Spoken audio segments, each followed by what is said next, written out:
So, we are talking about ionic compounds here, formed between ions. We know this. What type of ions are they formed between? A cation, positive ion, and anion. Why cation and anion? Because positive attracts to negative. We also talked already about how metals typically form cations and how nonmetals typically form anions.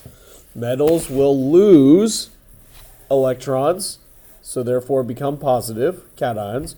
Nonmetals typically gain electrons, therefore becoming anions.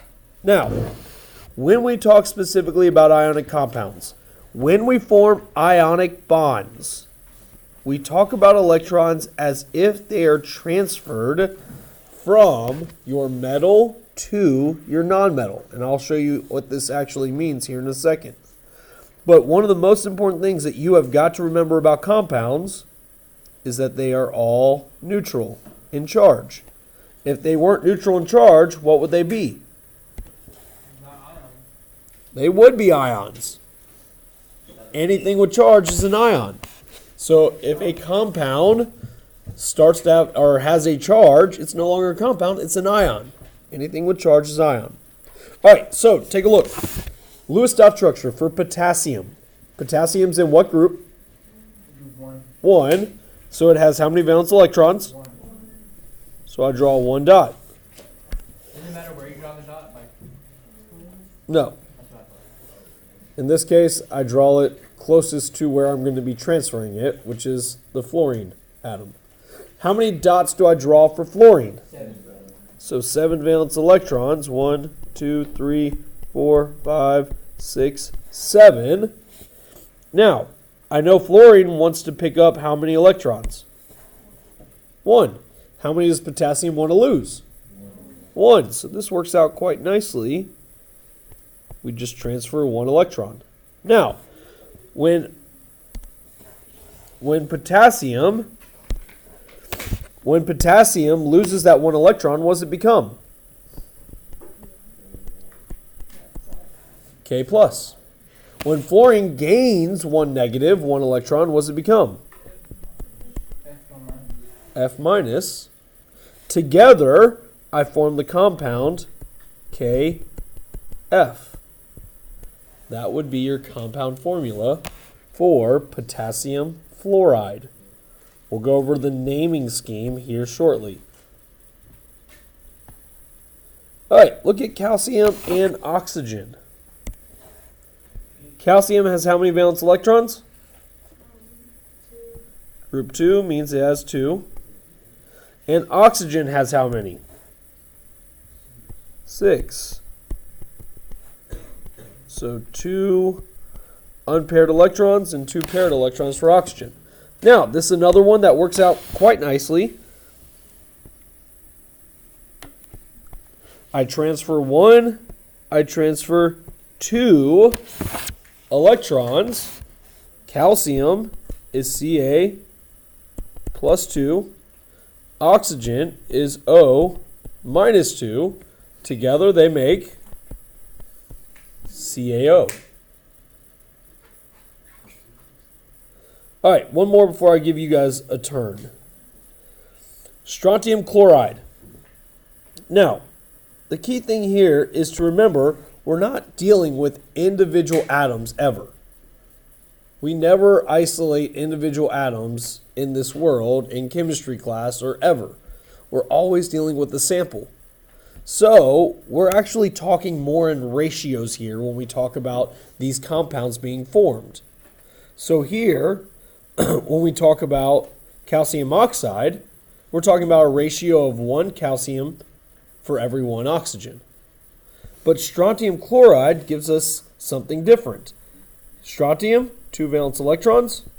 Chloride, 7 valence electrons. After I transfer 1 of my electrons, chlorine's happy. Is strontium happy though? No. So what do I have to do? I need to bring in another chlorine atom to take my other electron off of strontium. Now, what does this give me?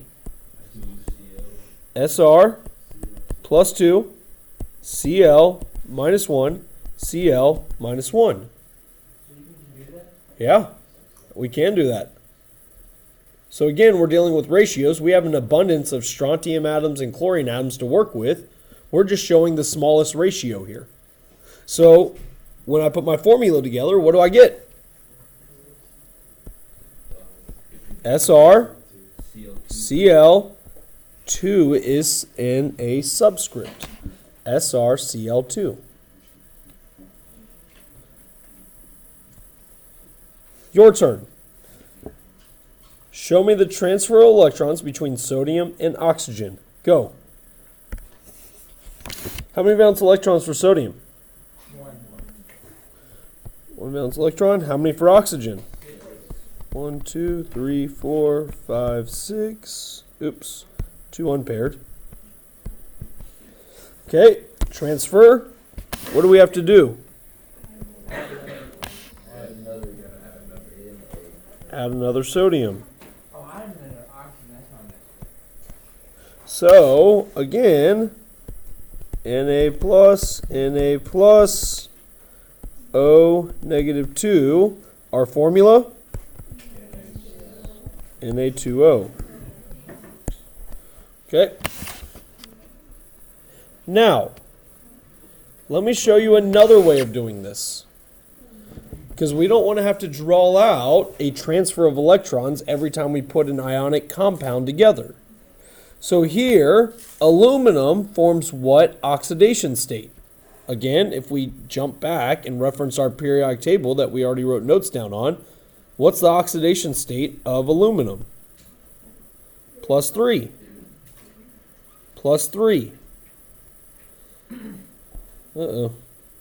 So, I know aluminum forms a plus 3 oxidation state. What about oxygen?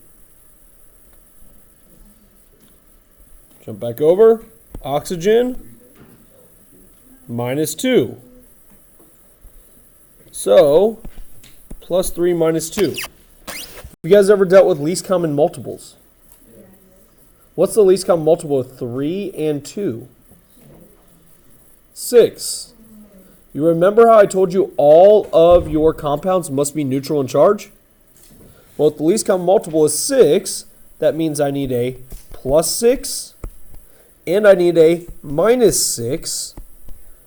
So when they're added together, I get a neutral compound of 0. How many aluminums do I need to get a plus 6? 3 times 3 is plus 9. 2. So, if I have 2 aluminum plus 3s, I have a total of plus 6. How many oxygens do I need to get a negative 6? 4 would be negative 8. So we need 3. So 3 O negative 2s gives me a negative 6. Now, what is my formula?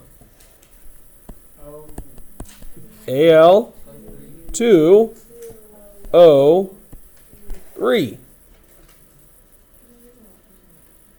So I can use least common multiples to do this. Let's look at one other way. Ca forms what oxidation state? Plus 2. Phosphorus forms what oxidation state? No, minus 3, not minus 1. Look back. Phosphorus is minus 3. Calcium is plus 2. So there are, oh, where am I? All the way down here. So, calcium plus 2, potassium minus 3. Now, this doesn't always work, but for the most part it will. What if you just crisscross? So if you crisscross, Ca 3 P 2. Now, the thing here is you have to make sure you're in the lowest ratio. So if I give you another example of Pb plus 4 and O minus 2, you can't just crisscross because the least common multiple is not 8. Least common multiple is 4. So PB2O4 is not correct. What would it be? PBO2. Because I need two negative 2's to cancel out my positive 4. All right. So, again, these are ionic compound formulas. Let's jump back over to homework 5.2.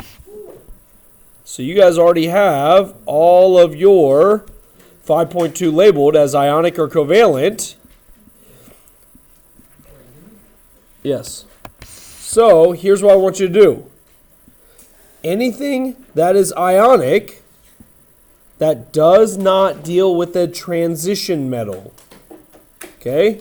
Anything that's ionic that does not deal with the transition metal, I want you to actually scratch that. Let me just circle some examples I want you to do. Okay? Let's keep this simple.